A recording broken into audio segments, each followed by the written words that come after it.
আমি আর কোনো প্রশ্ন কি আর প্রশ্ন করব বাবা, দেখ মাপা আমার হয়ে গেছে।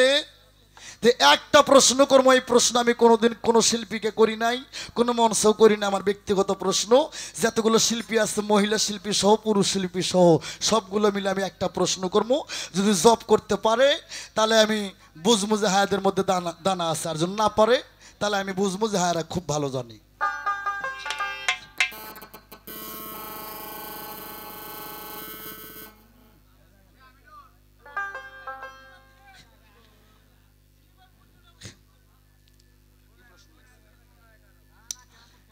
আমি প্রশ্ন করব,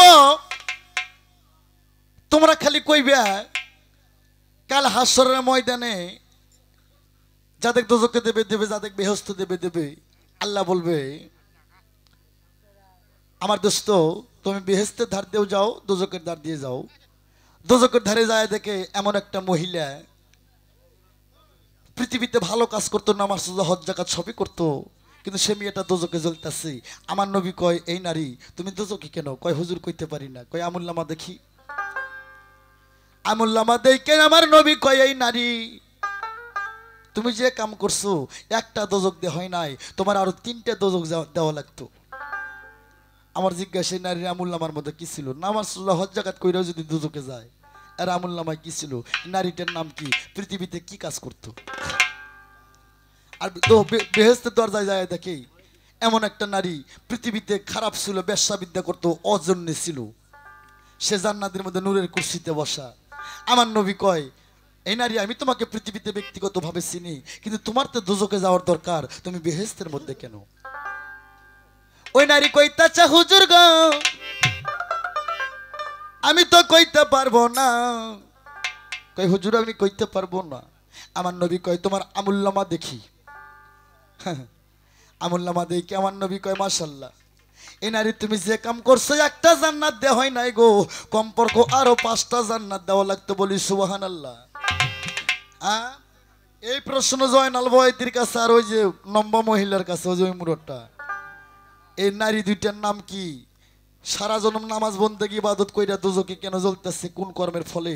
আর সারা জিন্দেগি খারাপ কাম কইরা বেহেশতের মধ্যে গেল, এরা মোল্লামায় কি পাইলো আর ওরা মোল্লামায় কি পাইলো? দুইটা নারীর নাম কি? এদের কর্মটা ছিল কি?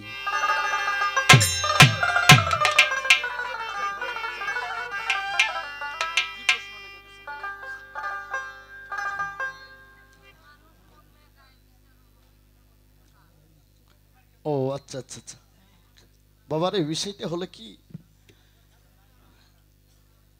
স্থান কাল পাত্র অনুসারী ব্যবস্থা বাবা। হ্যাঁ, নবীর 6টা সিয়াসাত্তা হাদিস, 104খানা আসমানি কিতাব। মানুষ আল্লাহর প্রদত্ত দান, মানুষ ছাড়া আল্লাহর কোনো দলিল নাই। তাহলে মানুষ যদি মইরে যায় তো বিচার হবে কার? সত্য কথা বাবা, মানুষ তো মরে না বাবা।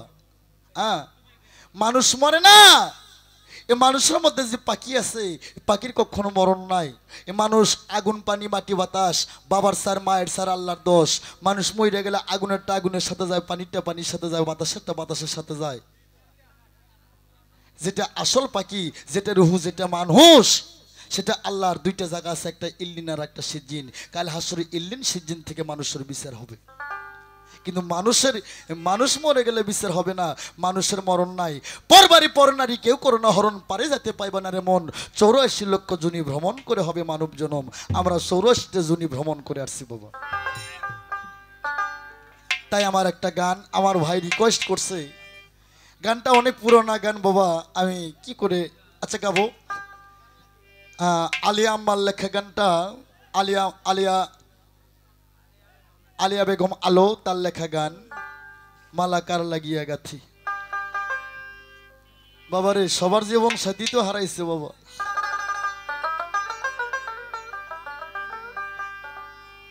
ওরে অজানা কোন নদী স্রোতে আমি হারাইছি, সাথীর মালাকার লাগিয়া গাথি।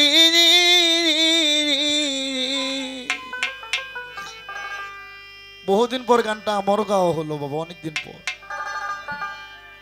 অজানা কোন নদী স্রোতে আমি হারাইয়াছি সাথীরে মালা কারলা গিয়া গাতিরে মালা কারলা গিয়া গাতি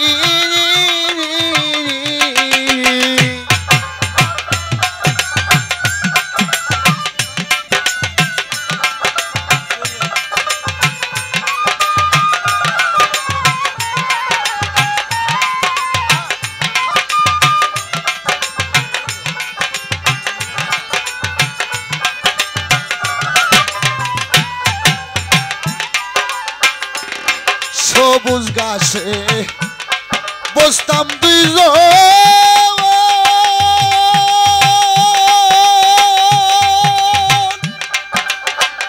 ও শৈল শাড়ির আসল পাতি আরে সবুজ ঘাসে বসতাম দুইজন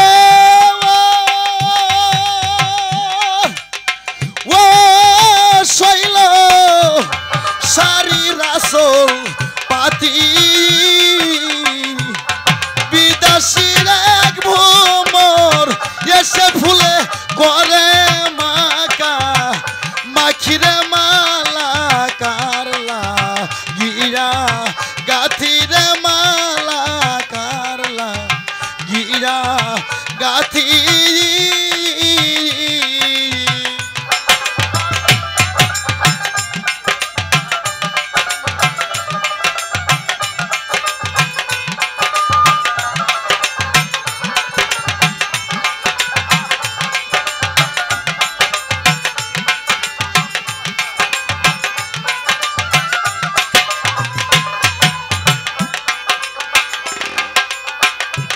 শৈল বাসর সাজাই রজনীশীতে ও তুলে ফুলের জুইমা লতি শৈল বাসর সাজাই রজনীশীতে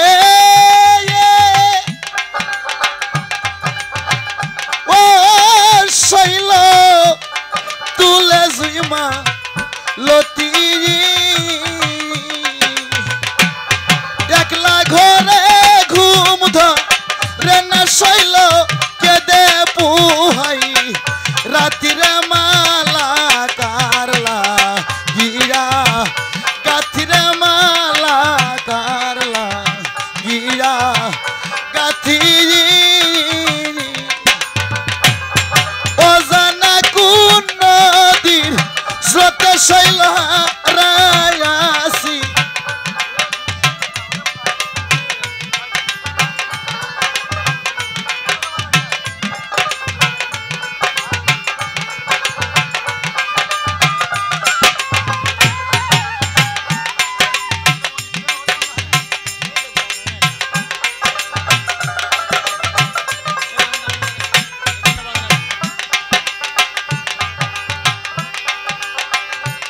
শৈল মরণ হইলে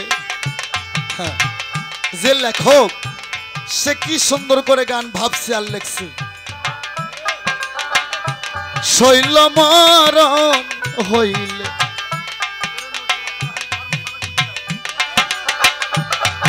শান্তি পাইতাম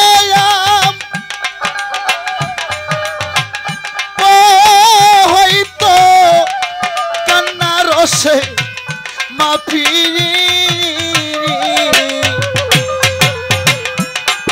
শৈল মরণ হইলে শান্তি পাইতাম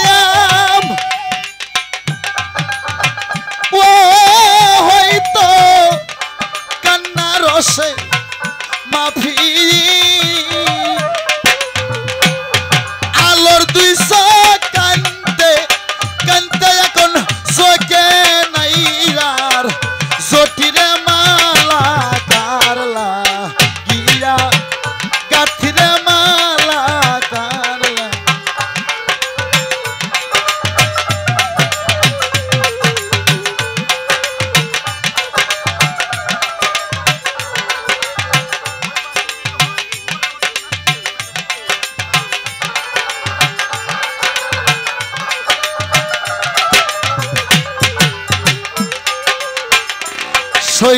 সবুজ ঘাসে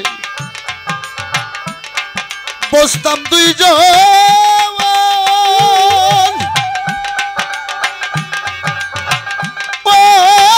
শৈল শাড়ির আসল পাথি শৈল সবুজ ঘাসে বসতাম দুইজন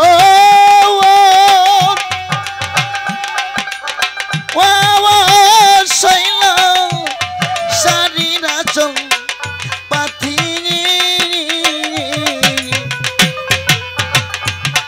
বিদেশি এক ভ্রমর এসে ফুলে করে মাকা মাখিরে মালা কারলা গিরা গাথিরে মালা কারলা গিরা গাথিরে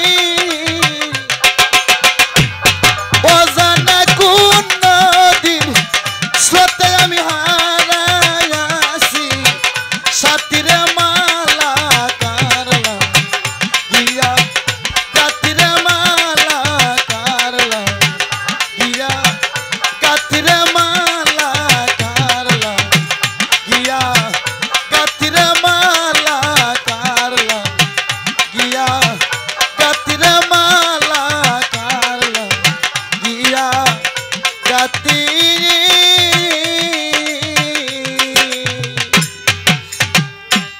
সরকার আমার কথা শুনে আমার যুবক ভাইরা বউকে ভালোবাসবেন না মাকে ভালোবাসবেন না তাও হবে না মায়েরা ওর কথা শুনে স্বামীকে বাবাকে ভালোবাসবেন না তাও হবে না গো পালাগান এটা হচ্ছে উকিলের পেঁয়াজ বাবা কোর্টে যা দেখবেন 500 টাকা হলে উকিল পাওয়া যায় আবার 10,000-এর নিচে কোনো উকিল পাওয়া যায় না এটাও কালিতুরিক পেঁয়াজ যুক্তিতর্ক যাই হোক বাবাও ভালো মাও ভালো বাবার স্যার মার স্যার আল্লাহর দোষ বাবার স্যার দে হাড্ডি রকমনি মজক মার স্যার দে চুল চামড়া রক্ত মাংস আর আল্লাহর দোষটা না আলাদা একটা মানুষ গঠন বাবাও ভালো মাও ভালো যদি হয় যার যার খাসলত ভালো বাবা নারী প্রেমের গুরু পুরুষের কাছে নারী প্রেমের গুরু আর নারীর কাছে আল্লাহ বলছে আমি মাগো আমি জগৎ সৃষ্টিকর্তা আর যার যার ঘরে আছে জগৎ স্বামী তোমরা স্বামী ভজন করো স্বামী সেবা করো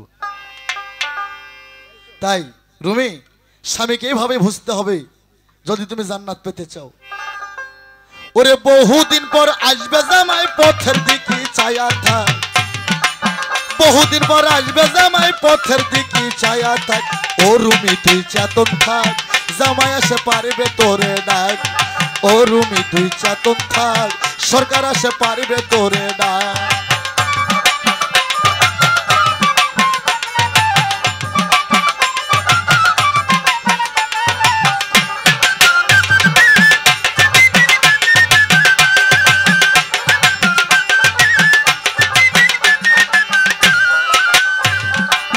বলি ঘুমাস না ও বেলা স্বামী তোর আসবে বৈকালা ওরে স্বামীর মনে দিলে আগার জীবন যাবে অজাতা এ মায়েরা বলি কেউ ঘুমাস না ও বেলা স্বামী তোর আসবে বৈকালা ওরে স্বামীর মনে দিলা গাছ জীবন যাবে অজাতা ওরে বহুদিন পর আসবে জামাই তার জন্য তুই আন্দারা বহুদিন পর আসবে জামাই তার জন্য তুই ছায়া থাক ও রুমি তুই চেতন থাক জামাই এসে পারবে তোরে না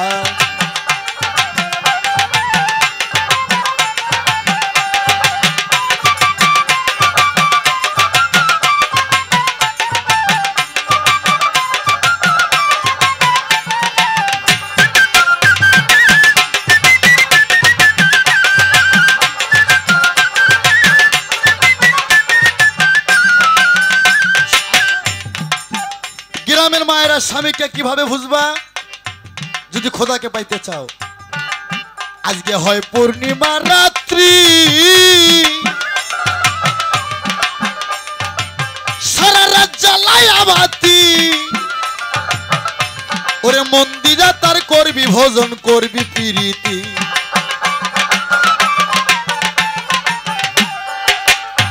হয় পূর্ণিমা রাত্রি সারা রাত জ্বালায়া বাতি মন্দিরা তার করবি ভোজন করবি প্রীতি করবি পীড়িত মনের মতন ঝুটা তো করিস না রাগ